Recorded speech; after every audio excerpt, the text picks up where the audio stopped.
Vamos a ir a recorrer lugares emblemáticos, simbólicos para entender lo que significa la Ciudad de México y lo que significa la metrópoli, la de la demasiada gente.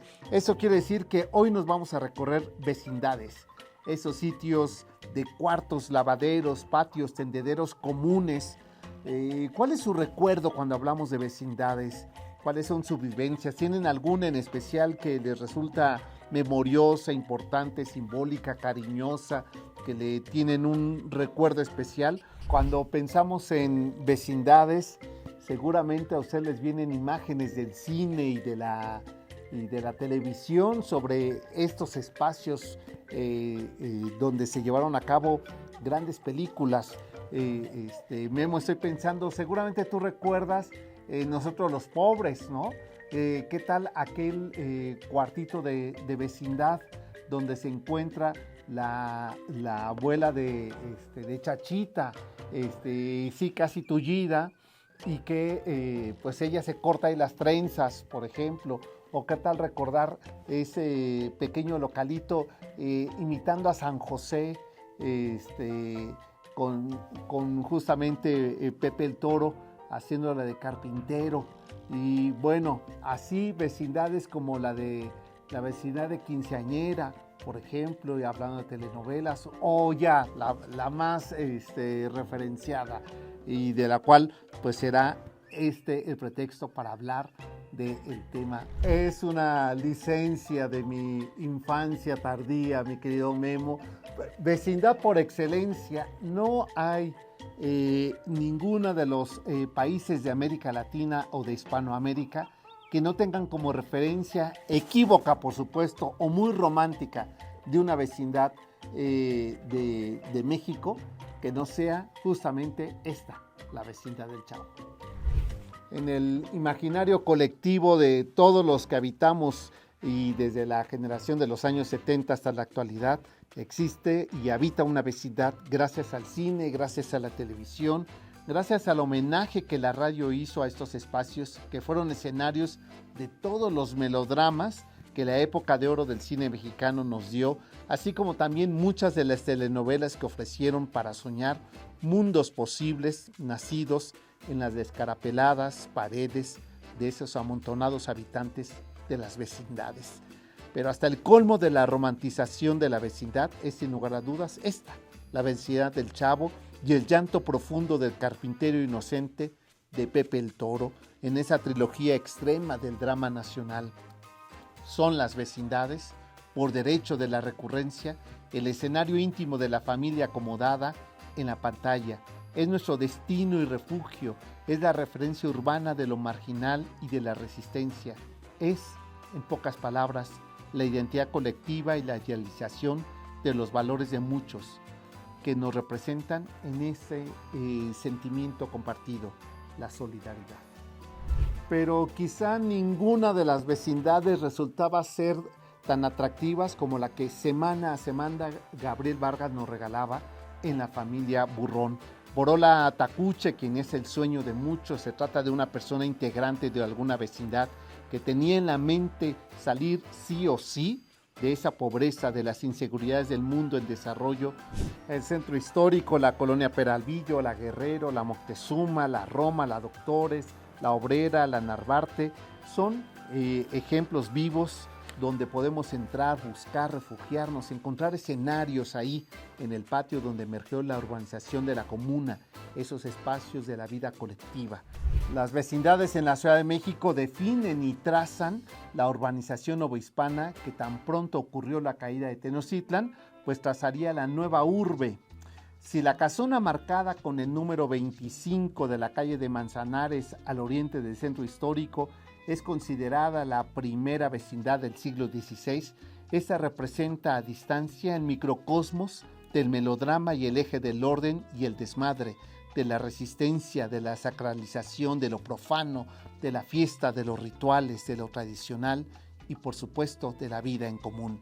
Es la vecindad del castillo de los melodramas, donde Pedro Infante, Tintán o Cantinflas consagran el sentimiento popular y colectivo de pertenecer, de ese milagro nacional, un rinconcito cerca del cielo, la máxima de la autoayuda los ricos también sufren y los pobres también triunfan en los sueños de lentejuelas. La vecindad es la institución ya casi olvidada por los multifamiliares y en la actualidad sería el símil del coworking o relegado a lo que llamamos lo pintoresco. Es el espacio clave para definir lo popular urbano y sin embargo es el origen donde surgió la identidad colectiva de la transición de ese México que pasaba del campo a la urbe, de la vida mexica a la colonial.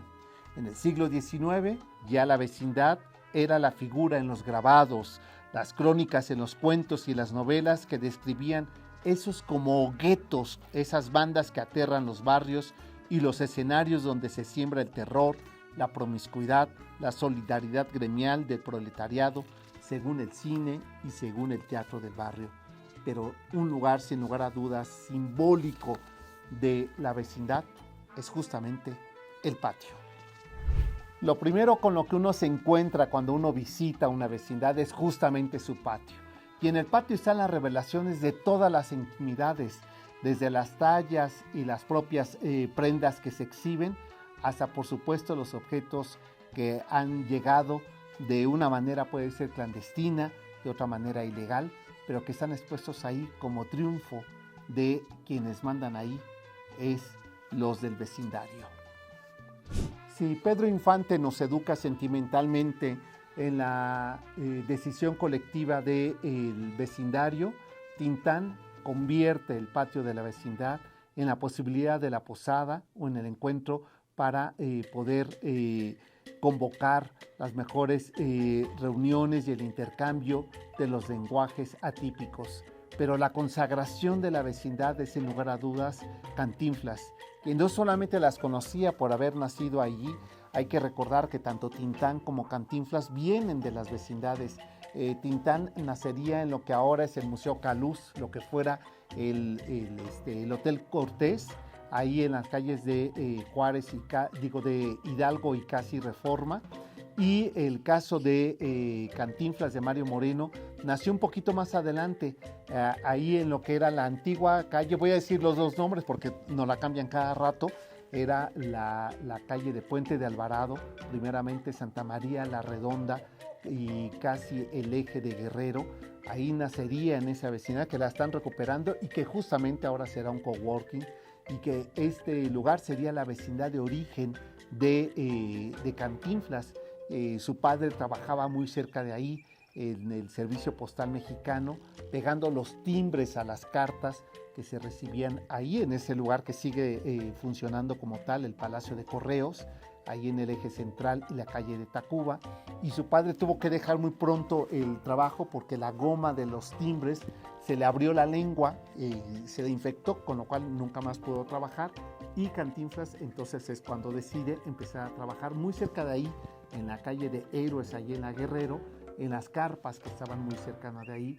Y en una ocasión, Cantinflas pues salía al escenario, engañaba a sus padres diciendo que iba a la escuela Belisario Domínguez, ahí de Héroes número 14, enfrente del Panteón de San Fernando, y en realidad se metía a la vecindad que estaba al lado a ensayar sketches que después reproducía en esa carpa para llevar dinero a su casa.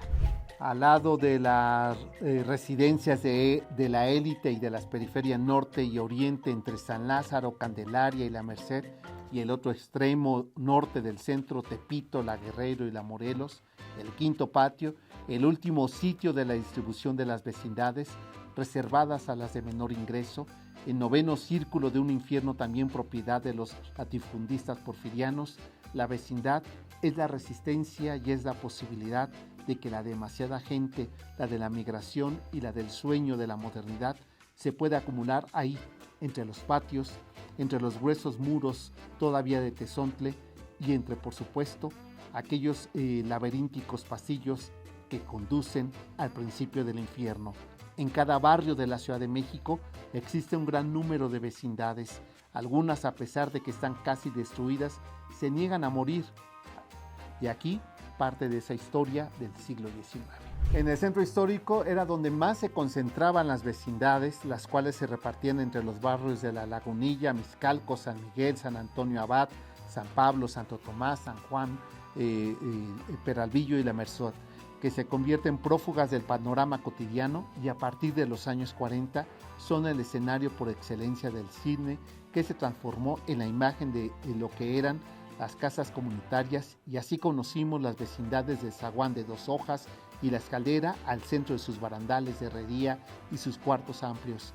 En las películas de la llamada época de oro del cine, conocimos a la portera chismosa, a los lavaderos donde se reunían las amas de casa para contar todo lo que acontecía en los inmuebles.